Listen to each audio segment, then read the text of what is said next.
And we're still here because of you. 97.1 FM Talk, where St. Louis comes to talk.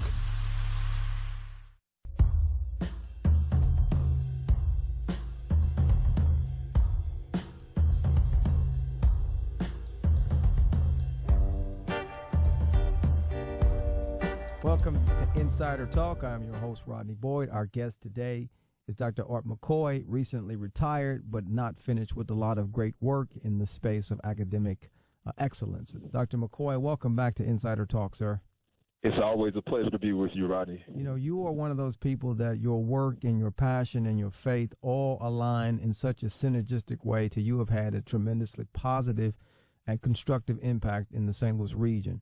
But a number of people may not be familiar with you or your story. So before we get into the content of the show, I'd ask you just to take a moment and introduce yourself to our listening audience. Just give us a little bit about Dr. Art McCoy, the man, the person, the educator.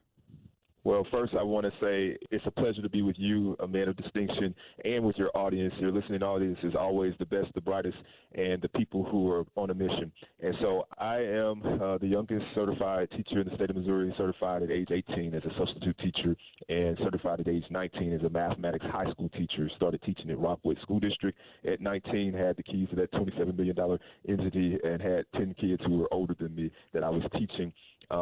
Went to be a principal at 22 in the city of St. Charles, and then a gifted director in Pattonville at 24, an assistant superintendent in Rockwood at 28, and the first African-American superintendent of schools for Ferguson Forest School District at age 32 for the contract that I received, and served in Rockwood for actually 6 years. Went to California, Irvine, and worked at places like University of Irvine, Caltech, and in Silicon Valley on career pathways. And that was until I was called to come back home here in Jennings in January of 2016, and have been here for 6 school years. And just, completed, having 100% graduation rates for 4 years, 100% career and college placement rates for our students, with 100% free and reduced meal students and 98% African-American population, using the methods of strong wraparound services, paid internships with living wages, 2 health-based clinics, 2 homeless shelters we built, 2 grocery store food hubs to provide food. So if you are in our facilities and around our community, we provide what you need. We wrap you around with service and love. That's what equity is. Equity is what love looks like in public among strangers. And so I recently announced that I am going to retire as superintendent, and the board named me as Superintendent Emeritus, the only Superintendent Emeritus in the state of Missouri, actually, at this time, meaning that I'm going to only retire from the position but not the mission. Only retiring from the role but not the goal, because I got a lot more years left. The youngest to start is the youngest to retire, so I'm not stopping to do nothing. I'm stopping to be bigger in purpose and more about purpose to help people. And before you have thrown a lot of incredible facts and realities which are embodied in your life at the audience, and I want to unpack some of these things. You mentioned becoming a certified teacher at the age of 18. That is radical for a couple of reasons, but none other than most people at the age of 18 are still finishing their own personal high school experience, and maybe a few exceptional folks are entering into university, college, trade school, something to get them prepared. Can you just help us understand how, at 18, you were even in a position to begin to teach others, mentioning specifically a number of your students were older than you were? Let's talk about that a little bit. Yes. Well, let me say this. I've dedicated my life to making sure that even though I was the first and the youngest and the only to do that in the state, that I made that not continue to be true. So know this, everything I say about my personal role, my whole aim and my success in Jennings has been to have a legion of at least 20 or 30 individuals who are even more capable and more successful than that and on their way, and hundreds, if not thousands, of youth that are black, females, and males that are well on their way to have just that, because this is what we've made into a system. So as a high schooler, I looked at the college bulletins and the college catalogs and saw which ones were giving free scholarships to high school students. And there were like Missouri Baptist, Harris Stowe, SLU, and even WashU would do it. And I ended up attending WashU at 16 years of age before I was done with high school. And I said, I don't need to go back to high school. I want to stay in college. And so I kept doing high school and college at the same time. I took 0-hour classes at high school. I took summer school classes when I never had to, and basically doubled up on the high school load so I could be done by 16, the end of my first semester of junior year. So by the time I graduated from high school, I had 60 college credit hours for free and with success, and a 3.6 in those classes because of what I read in the college catalogs. And I had to create this pathway. I talked to my counselors in high school. They're like, you're crazy. Why are you doing this? You don't have to do this. Just go to college like everybody else and take your time. Well, I was on a mission. I also got married at 17. I really wanted to start my life early. Had no children until 10 years after being married. But ultimately, I really didn't want to waste time playing and so forth. I wanted to be about something, some change that I really wanted to see and needed to see. So by the time I was 17, by the time I was 18, I had 60 college credit hours when I walked across the stage. And then less than a year later, I had 120, which is what you need for a bachelor's degree and a teacher certification. And so that's how I became a certified mathematics teacher before turning 19, and then started teaching right as I turned 19 by taking 25 credit hours a semester at 3 colleges, WashU, SLU, and St. Louis Community College, simultaneously, and even while I was in high school. So that, and God blessed it. I was successful and had a good GPA, graduated magna cum laude. So things worked out. Now in Jennings, what we did was we created a high school schedule where there's 24 credits required to graduate from high school. Kids typically take 6 classes a year. 6 times 4 years of high school is 24, and you graduate. Well, we made a high school schedule where you take 8 classes a year on a block schedule. 8 times 3 is 24. Every kid can be done with high school by the time they're 16 or 17, and then that's how we give the people their money back. We use that taxpayer dollars to pay for any college that any kid wants to go to, their entire senior year and even their junior year if they do summer school and before 0 hour like I did as a student. That's how we have 10 or 20 kids graduating with an associate's degree as an 18-year-old before they've graduated from high school. And so we've made a system out of this method that I've been fortunate to kind of just live and be pushed to understand many years ago. Now it's a system of education, and I'm educating other educators throughout the state and country on how to create a system that makes your taxpayer dollars more potent, powerful, and productive for production in life and productivity in life. Dr. McCoy, one of the things that I think is remarkable about your life is obviously the personal accomplishments and achievements that you have lived, the academic pursuits, the discipline to be married. But I think it would be remiss if we didn't really acknowledge the one element that I think has been consistent from the time you were a young man till today. You have had a commitment and a drive that has been fueled by your faith and your character to continue to seek to do not just well, but to do right. Can you speak to how you've been able to marry up not just the desire to get the degree and to advance academically, but at every stage and station and chapter to marry that drive with character, moral commitment, and the discipline that comes from your faith? Yes, character is the bedrock of greatness. It's the bedrock of creativity. It's the bedrock of our country. Character is, and so I recall sending out messages that character counts, and where there is no character, there is chaos. But where there is character, then there's this eternal, boundless spark of creativity and for becoming more than a conqueror. And that's the element of it. I believe that it was from the pain of, honestly, poverty from the beginning when I was really young that pushed me like with a fire in my belly to ultimately push past the pains of poverty into a purpose for greater reality. But it took grit. It took really endurance. It took what I call drive. And drive stands for a dedication to something bigger than you, and knowing that there is an element that's greater than you. Some people call it the universe and the collective nature of humanity, and others like myself call it God and ultimately the creator of the universe. But ultimately, we have to have drive to have a dedication to something bigger and beyond us.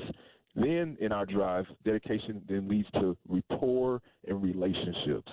we demonstrate our character through our relationships, who we interact with, how we interact, when we interact, and for what reasons we interact. That is what relationship is, that leads to rapport, a positive, respectful interaction between you and a person, or you and society, or you and a system. Like me coming back to Jennings, where I grew up and ended up graduating from Lafayette through like leaving and working early and marrying early and so forth, but ultimately coming back to where I spent my ages 0 through 14 in that place of poverty to say, I'm going to make this whole system represent the same pathway for prosperity. Now, that's rapport.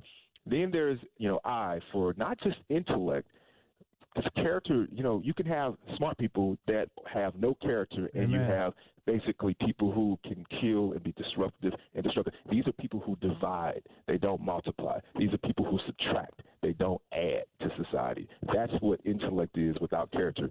Dividers and subtractors, not adders and multipliers. We want to be multipliers. So really the I is for insight. Insight. The drive leads to insight to what matters most in society. And so as an educator, I teach our teachers and other leaders, don't teach kids how to count without teaching them what counts. So really, if you're counting, that's character. What a beautiful way to say it. Not just teaching them how to count, but what counts. And right. We know that many people have gifts. You've met many people that have gifts, and in fact, in our faith tradition, there's a saying that the gift comes without repentance. And I often see people today that get attracted and allured towards the gift that other people have.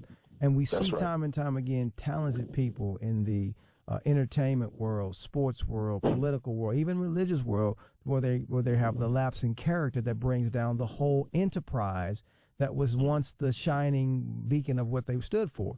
And so I really have appreciated that you, in a time where there were so many secular distractions, things that could have pulled you here or there, you stayed rooted and anchored because of your faith toward not just the hard work and use your gifts, but the character component that allowed you to become the youngest, and the youngest without scandal. Not the youngest with perfection, but the youngest without scandal.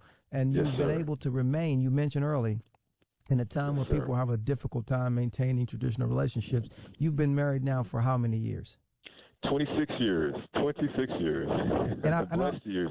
I tell people it's the best decision I've ever made in my life because it gave focus, it gave a companion, a life partner, it gave clarity and purpose. And that is spot on. God blessed it, and the word says, a man that findeth a wife findeth a good thing. And I believe it goes both ways, as the Bible can be gender neutral. So a person that finds a life mate finds a good thing, because then you don't have to be a stalemate, or you don't have to be a soul without an anchor. And you can create your reality together. And so during a pandemic like this, people understand what isolation feels like, looks like, and ultimately does to you. And so it's great to have a companion during times like this. And as a young man who was in a space full of young people and the energy that young people, to have the marital commitment and the integrity to stay focused in that unit, whether you know it or not, I believe you do, you became implicitly a model for those that wondered, how do I live? How can I share these experiences in a committed and a healthy way? And I really salute you for your character. We're going to take a first break. After the break, I want to get into some of the specific work that you have done educationally. And here's why. We are at a critical, I don't know, people say this sometimes cavalierly. I say it with intent and purpose. We are at a critical inflection point in our nation. We have an education system that is, I believe, in critical care. There are a lot of things that are going right, but there are a lot of challenges, and COVID has pulled back the veil and shown us the necrosis that's broken. We have got to get the educational system on a path much more like Jennings than it is in some other districts. And I say that sincerely because the future of this nation, the greatness and the vitality, is in the children, the young people that are in our school systems today. So I look forward after the break to understanding a little bit more of the methodology that you applied in Jennings to the work that was successful and fruitful. We'll be back after our first break. This is Insider Talk. I'm your host, Rodney Boyd. Our guest is Dr. Art McCoy, recently retired, but he's not going anywhere, folks. We'll be right back. Sickness that could affect. This is home to us. Where St. Louis comes to talk. To hear what's going on in my city and in the world. It's important to know the facts. Things that happen do affect my life. 97.1 FM Talk.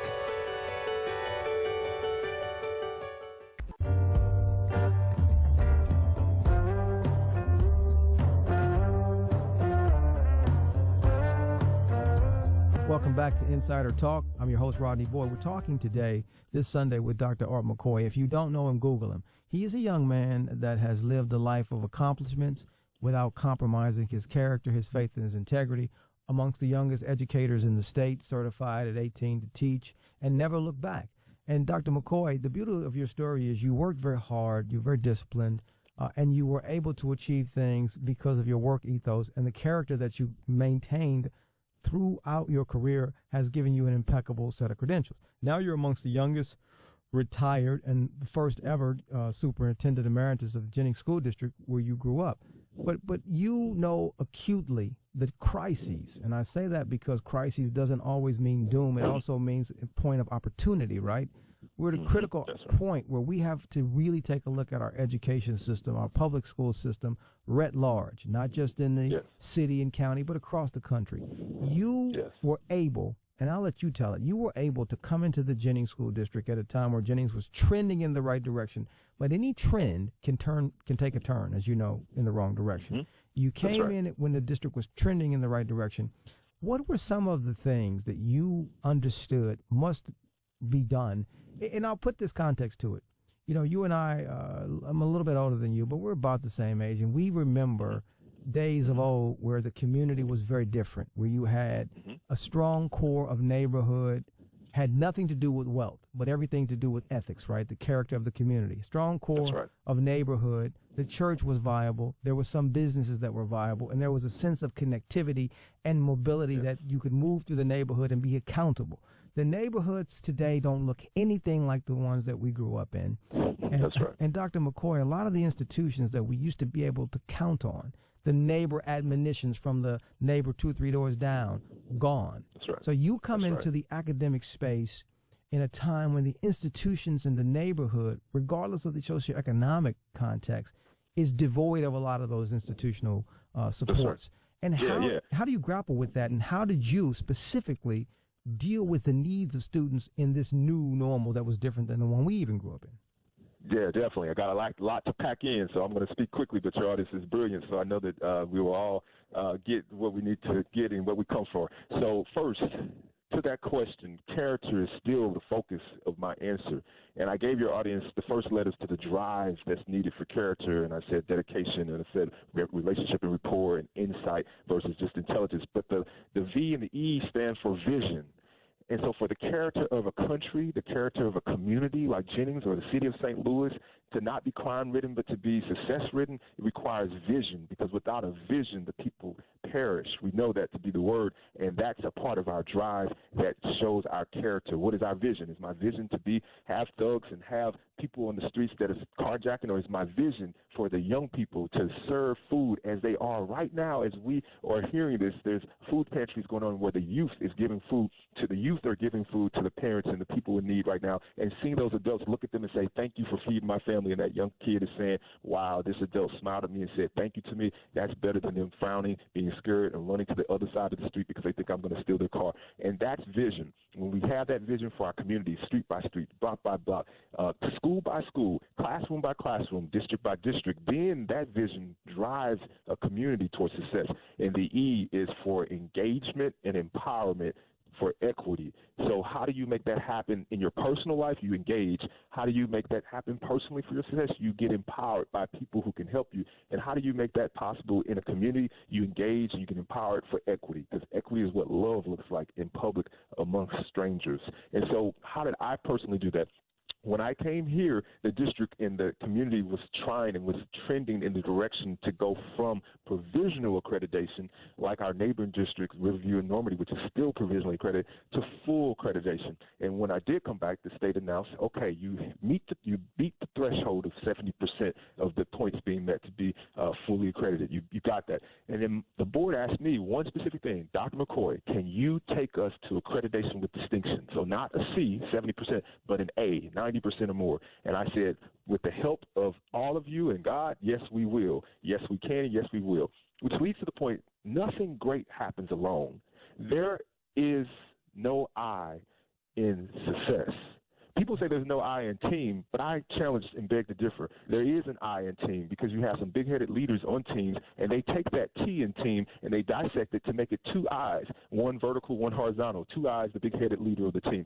But in success, there is no I. It takes everybody. It takes everybody, and then it takes something special that's bigger than everybody or anybody. And so one of the first things I did was establish a vision that said, with the help of Line Forge, a video showing them that you can and you have this right now. You will have an associate's degree with no money out of your pocket as a parent. You will have jobs. You will graduate with a paid internship with making a living wage of up to $20 to $20 an hour before you leave high school because the partners are there. A lot of people who know what we're doing, support what we're doing, and will be behind you. Not only am I saying it, but they're going to come in and tell you for themselves. And if they love me, then they're going to love you. And if they don't love you and don't show their face, then that means that they were talking talk when they said they love me. No, engagement. They're going to empower you by engaging with you.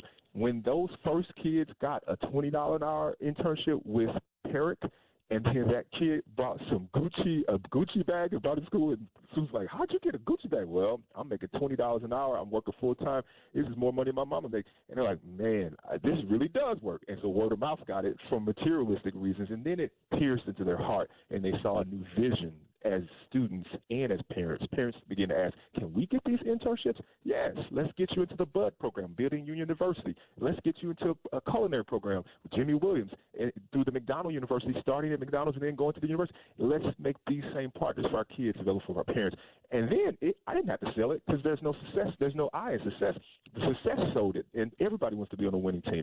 Now the question is, what am I doing to spread this model to the region and not just to the 3,000 kids in Jennings? So I'm the leader of STL.works and I'm the champion of that with RBC and Kathy Osborne since 2019 when it was launched.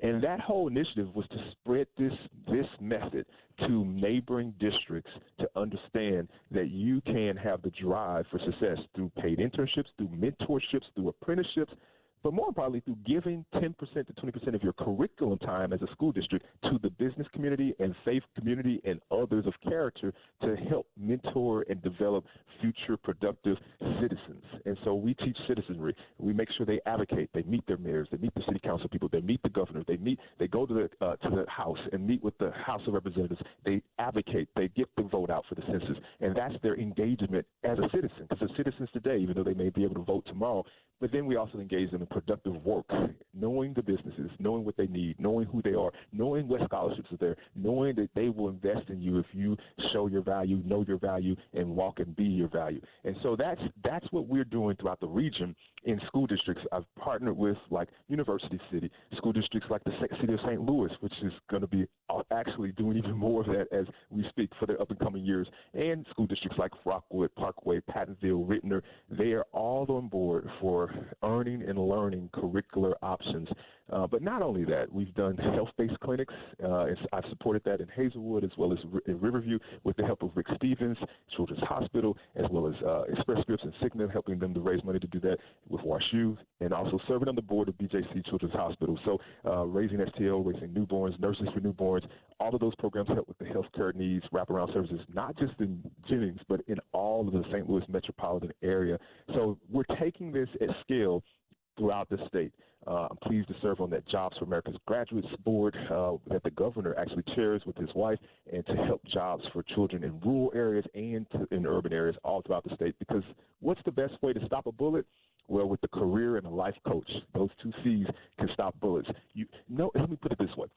There has not been one black male that has been shot your Michael Browns, and everyone else that we can list, too many of. They have been shot, but not one had on a uniform for Lowe's, for McDonald's, for Walgreens, for let's say a business that's here local. Not one has been shot with a uniform or with a tie on like a business suit because they're going to work. Well, what does that mean? That means that one of the best ways to stop a bullet, one of many, is a career and a life coach. And that means that when you have value to society, when you have on that uniform somehow or another, that bullet doesn't find you while you have that uniform on. It at least means that.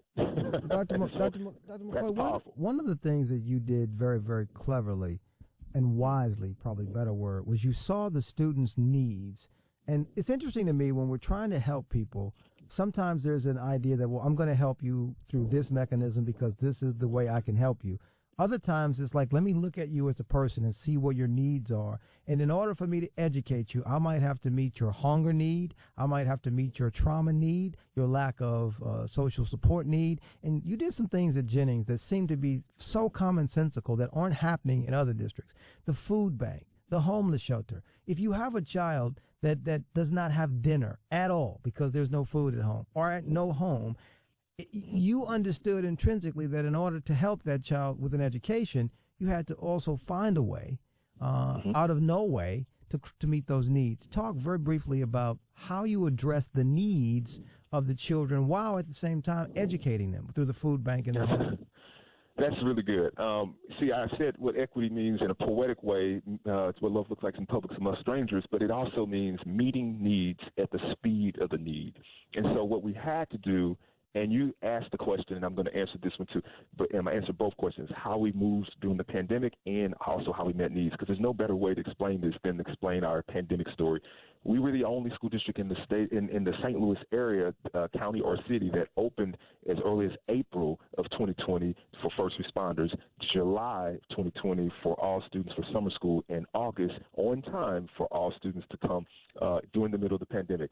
I became a certified contact tracer from Johns Hopkins, the first in the state to do that in May, and wrote the first plan that was approved by St. Louis County for the pandemic, helped write the state plan that the Missouri School Boards Association published for all schools to use for how to do that, and successfully had students in school from that time to now, still with zero transmission confirmed cases of COVID from students from being in school, and really only 15 staff who've gotten it while being in school, and then of those 15, only 5 got it from school, so out of my 400 staff. So that's a high degree of success, but it took character and fortitude at that time to say, I don't care if every school district in this metropolitan area, 60 of them says, no, we can't do this, no, we're going to close the whole year, the whole semester, like our neighboring district that touches us did. I don't care. We are going to be open if one child needs us. Why? Because we're on taxpayer dollars and we should be public servants. And if one person needs us, we're going to serve the public. If 1,000 need us, we're going to serve the public. If you want us closed, don't send your child. Close us down because we're here to serve the public. And so ultimately what we did was we focused on the needs. Maslow's hierarchy of needs means this. You have to worry about physiological success and address physiological needs first. Do you have what you need to have a roof over your head, food, water, shelter? Well, if you don't, that's why we have a homeless shelter that our students in our construction academy helped to build. So we made it a learning thing and a real community thing where we have 20 kids in a homeless shelter. That's a physiological need. Grocery stores, because people are hungry. 1 out of 4, 1 out of 5 people suffer from food insecurity or just no food. That's a nice word. It's too nice. I'm hungry. 1 out of 4 to 1 out of 5 people in Missouri.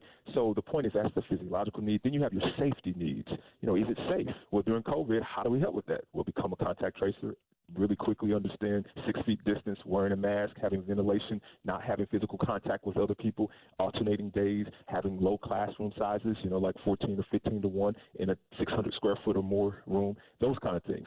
We have to address the needs, move at the speed of the need, because that is education. So in a soundbite, I'm an educational reconstructivist, which means that we reconstruct the school systems and the colleges to serve the needs of society and not the other way around, where the society has to serve the need of the education institution that has little relevance to their life. No, this place is about relevance of life. So students learn about advocating, about talking to their legislators, about voting, about census data, about working. And the purpose of education is simply 3 C's. It's about colleges, it's about careers, and it's about character. And that's the bedrock of being relevant and meeting needs, character especially. What an incredible success. We have to take our final break. After the break, I want to talk to you, now that you're retired, about what you're going to do with your time and talent and treasure to continue building on the foundations that you've so artfully laid out in your work and in our show. We'll be back after the break with more Insider Talk. I'm your host, Rodney Boyd. Our guest is Dr. Art McCoy, an incredible person contributing greatly to the fabric of our community in so many ways. We'll be back after the break. to Insider Talk. I'm your host, Rodney Boyd, having a really wonderful conversation with you, Dr. Art McCoy. Dr. McCoy, folks, has so many accomplishments. You have to Google him to keep up with him. But he recently retired from a position as superintendent, one of the youngest superintendents in the nation, but certainly in the state.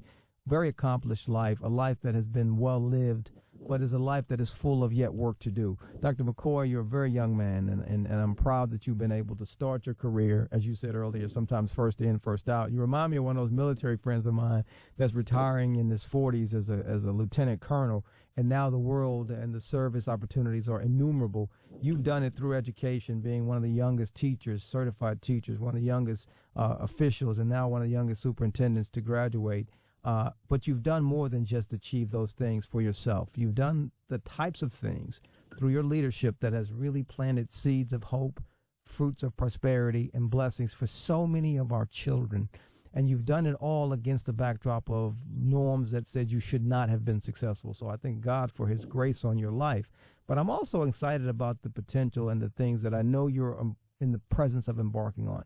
COVID-19 is absolutely a curse in every appreciable way. But you and I both know that wherever there's a curse, there's a blessing. There's another saying in our faith tradition, where sin did abound, grace did that much more abound. So we know that wherever there's a curse, there's a larger blessing. One of the blessings is that we now can no longer not see some of the broken things in our educational system, in our healthcare system, and some of the things we must address. And I know you have begun great work in sort of the official education superintendent part of your life. Give us a quick overview. What will we find you doing? How will you be using your gifts and talent as you go forward now?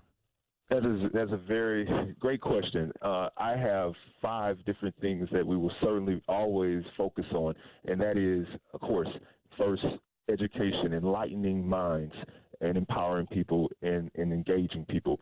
But that's E for educational enlightenment. Number 2 is workforce development. I'm the champion of RBC's STL.works, but also at the state level, the Jobs for America's Graduates, and I'm a PBS National American Graduate Champion since 2017, working nationally on workforce development initiatives with the White House and with administrations to make sure people get jobs, workforce.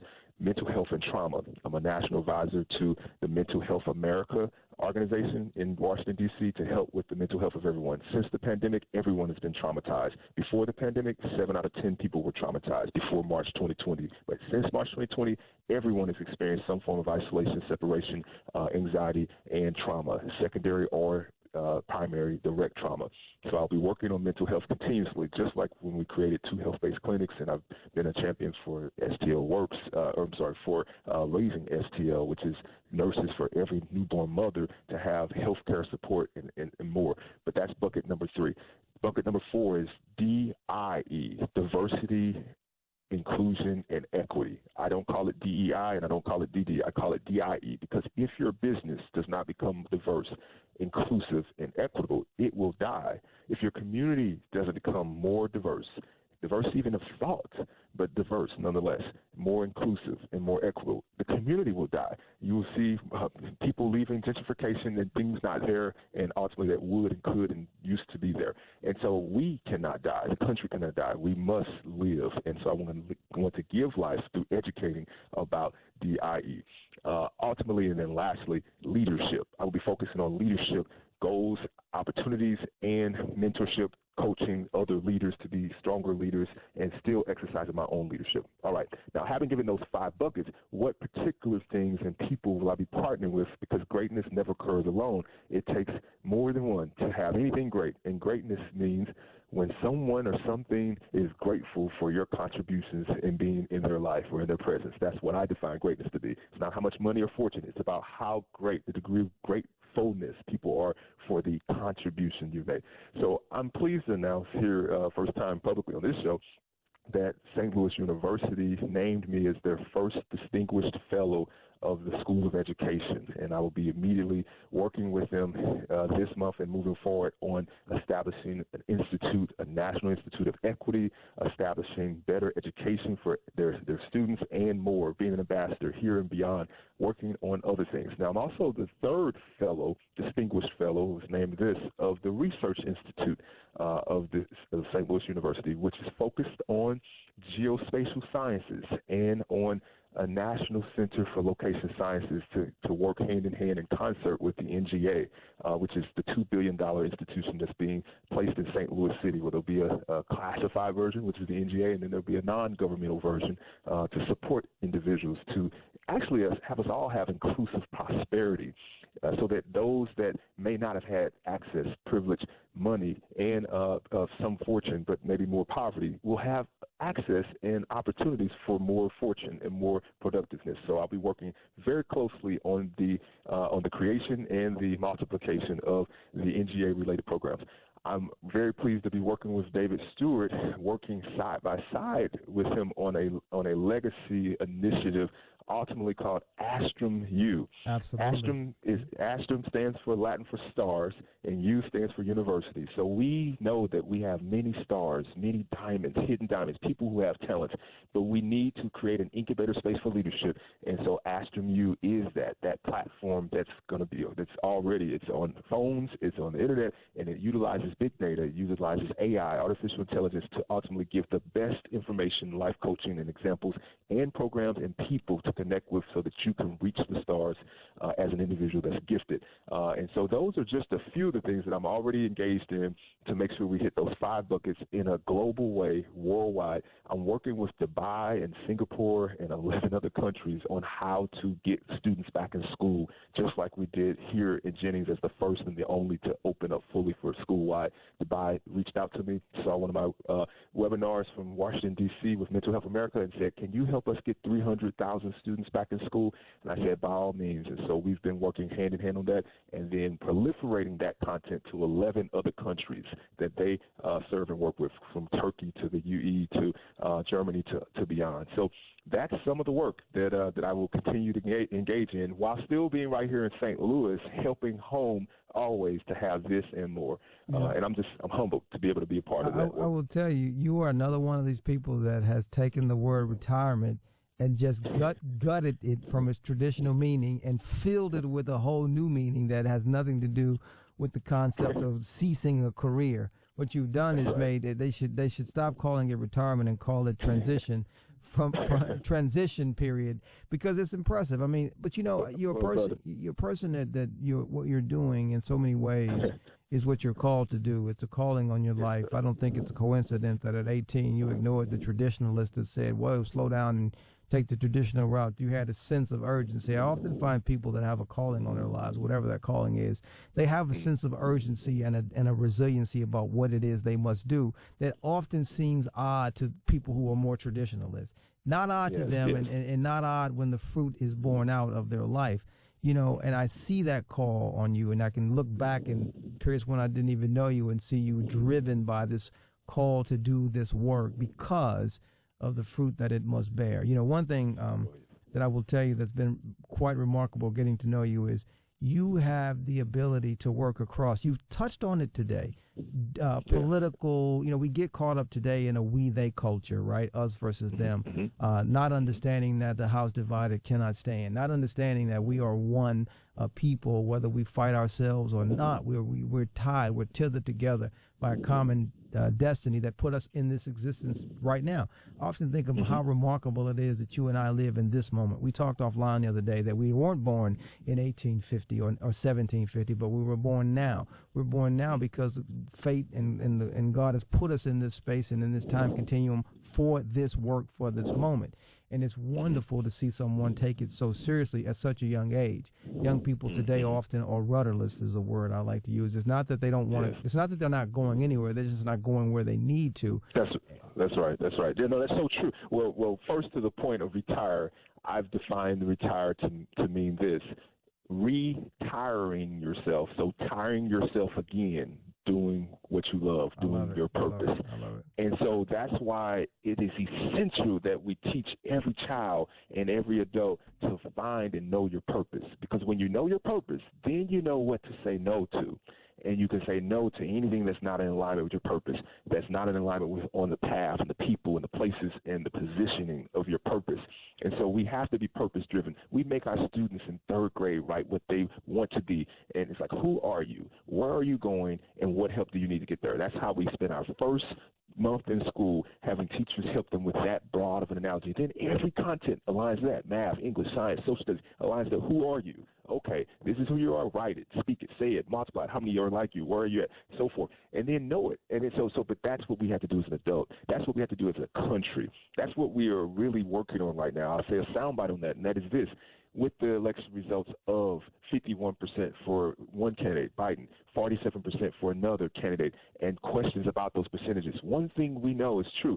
Some people said to vote for one candidate was like suicide, and some people said to vote for the other candidate was like homicide. Well, I know that in either case, either side is death, and we need life, not death. So there is a need for bridge builders to say, let's live. How do we move forward? And so that's what's needed everywhere, not just politically, but in the country, the nation, and the world. Bridge builders. And as we wrap this show, I thank you for the light that you shine through your life and the work you continue to do. I want to take a moment to reflect on another life. We lost recently Hank Aaron. And Hank Aaron, for those that don't know, was one of the first African Americans to ascend from the Negro Leagues to the Major League Baseball field in the 50s. And it was at a time when this nation was exceedingly divided along racial, socioeconomic lines. There were clear lines of demarcation, such, Dr. McCoy, that some water fountains said white only and some said colored. And in spite of that, he traversed into the nation's national pastime, as we've called it. We often talk about apple pie and baseball, but he played the game, he played the sport with the kind of character, reminds me of you in some ways. He didn't get bogged down in the isness of his time and the isms of his time, the racism and the segregationalism. He got inspired by his gift, which a lot of his friends probably told him, why would you go, Hank, and play in the majors? Why don't you stay in the Negro Leagues? You're a star, you're safe. But like you, he said, no, there's a call for me to cross this Rubicon and to go and take my skill sets and put it on a bigger platform.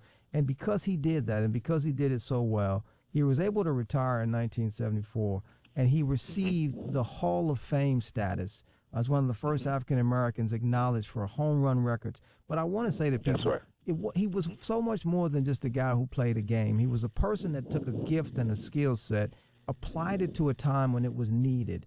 Through character and discipline, his record is not blemished. People talk about his record being broken by Barry Bonds and others, and that's probably statistically true. But the difference between his record and the record of people who live their life with character is there's no asterisk by his name. There's no blemish, only accolades that are attributed to a life well lived. So I just wanted you to join me in a moment of appreciation for a life well lived, and our brother, our leader, and our role model in many respects of character and integrity, Hank Aaron. Yes. I want to give my condolences to the family on the loss, because whenever you lose any loved one, our loved ones lost are never truly buried. They live forever through us, and our emotions continue to keep them by our side, no matter where their physical body may be. To be absent from the body is to be present with the Lord, is what one scripture says. And I just want to encourage the Aaron family and all of those who are affected or touched in some way by this beautiful life. I want to encourage you that you are the living personification and reiteration and continuation of Hank Aaron's legacy.